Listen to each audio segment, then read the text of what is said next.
श्री संदीप हिवरखेडकर यांनी निर्मिलेल्या आकर्षक फेसप्लेटच्या पार्श्वभूमीवर विनीता हिंगे यांच्या सुरेल आवाजात श्रीमती वैजयंती देशपांडे यांनी लिहिलेला एक सुरेख लेख मिलिंद रहाटगावकर मला जे जे भावते ते सर्व या यूट्यूब चॅनेलवरून आपणापर्यंत पोहोचवत आहे. हा लेख आवडला तर आम्हाला अवश्य कळवा ही विनंती. धन्यवाद.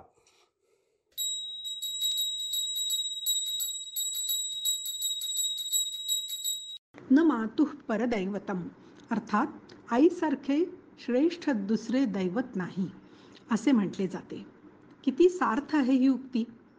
देव म्हणजे जो सर्व भक्तांना समान मानतो, ज्याच्या मनात कोणाबद्दल आकस नाही, ज्याच्या मनात क्रोधाला थारा नाही, अशी सर्वसाधारणपणे देवाबद्दल आपली भावना आहे.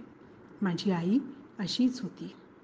खामगावात लहानाची मोठी झालेली लीला दिनकर जहागीरदार नावाची मुलगी खामगावातच सौ सुनीता दिगंबर दिवे या नावाने सासरी ओळखली जाऊ लागली. सासर माहेर दोन्ही खामगावातच.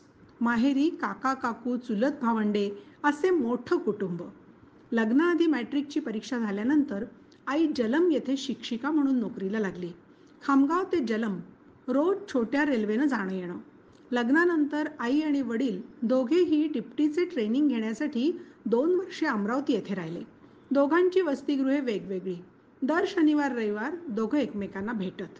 त्यावेळच्या गमती ती नेहमी सांगत असे. त्यानंतर काही वर्ष मेहकर बुलढाणा येथे मल्टीपर्पज हायस्कूलमध्ये नोकरी केल्यानंतर दोघेही खामगावी बदलून आले आणि तिथेच स्थायिक झाले. नोकरी आणि प्रपंच दोन्ही सांभाळणे आणि समर्थपणे पेलणे ही तारेवरची कसरत. आजकाल सर्व सोयी सुविधा उपलब्ध आहेत. विविध यंत्रे आहेत, गॅस आहेत, कामाला गडी मिळतात. पण तिने ज्या काळात ही दोन्ही आव्हाने पेलली त्या काळात सुरुवातीला तिला घर सारवणे, विहिरीचे पाणी भरणे, पाट्यावर वाटणे, चुलीवर स्वयंपाक करणे इत्यादी सर्वच कामे करावी लागत. प्रापंचिक जबाबदाऱ्याही खूप होत्या. घरी सगळे सणवार होते. येणारा जाणारा पै पाहुणा यांचा राबता होता. हे सर्व तिने कसे केले असेल हे खरोखरच न उलगडलेले कोडेच आहे. सर्वांचेच ती प्रेमाने आणि आपुलकीने करीत असे. लग्नानंतर मला घर आणि नोकरी या दोन्हीची सांगड घालताना तिच्याकडून नकळत झालेले हे संस्कार कायम उपयोगी पडले.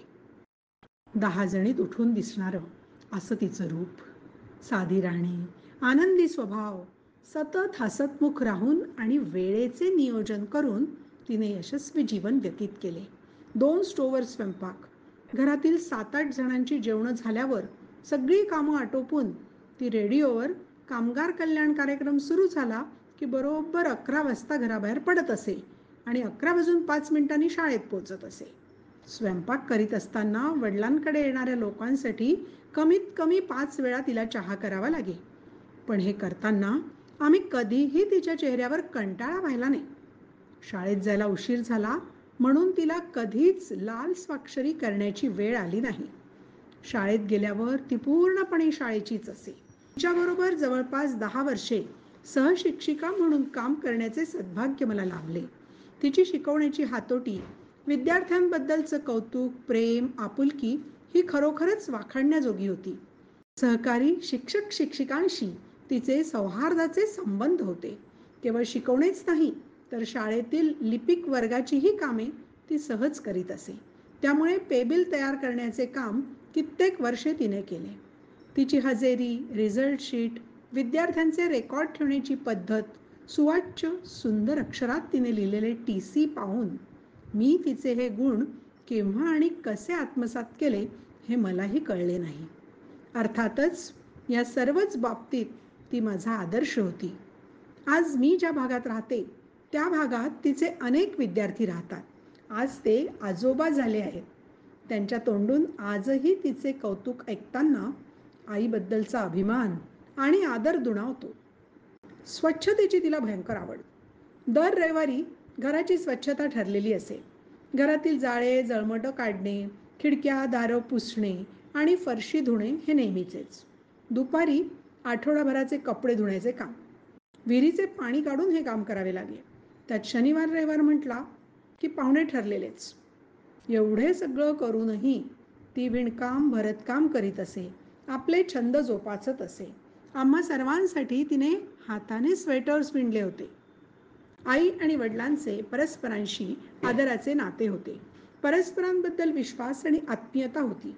मॅट्रिक पास होऊन सासरी आलेली माझी आई MA BEd पर्यंत प्रायव्हेट महाविद्यालयात न जाता शिकली, सर्व जबाबदाऱ्या सांभाळून. मॅट्रिकला तिचे गणित आणि विज्ञान हे विषय होते, त्यामुळे नवीन NCERT मधला भौतिकशास्त्र हा विषय ती शाळेत शिकवित असे. विद्यार्थ्यांना प्रयोग दाखवून शिकविण्यात तिचा हातखंडा होता. सुग्रास अन्न तयार करून इतरांना खाऊ घालण्यात तिला आनंद वाटत असे. वेगवेगळ्या पद्धतीने भाज्या, चटण्या, कोशिंबिरी तयार करण्यात तिचा हातखंडा होता. शालेय कार्यक्रमात नाटकाचे दिग्दर्शन करण्याची जबाबदारी शाळेच्या वेळेव्यतिरिक्त शाळेत थांबून ती आनंदाने पार पाडित असे. जीवनाच्या अखेरपर्यंत तिने विना तक्रार आनंदाने आपल्या जबाबदाऱ्या पूर्ण केल्या. ती एक आदर्श मुलगी होती, सून होती, वहिनी होती, पत्नी होती, आई होती, सासू होती आणि आजी होती. प्रत्येक भूमिका तिने समर्थपणे पेलली. म्हणूनच आजही सर्वांनाच पदोपदी तिची आठवण होते. आज रामनवमी. तिला परलोकी जाऊन 5 वर्ष पूर्ण झाली. तिच्या प्रेमळ स्मृतीला त्रिवार वंदन.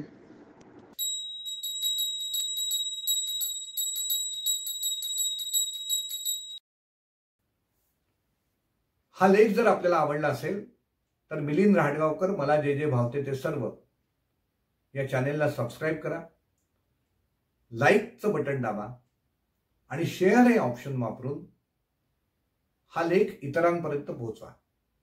धन्यवाद.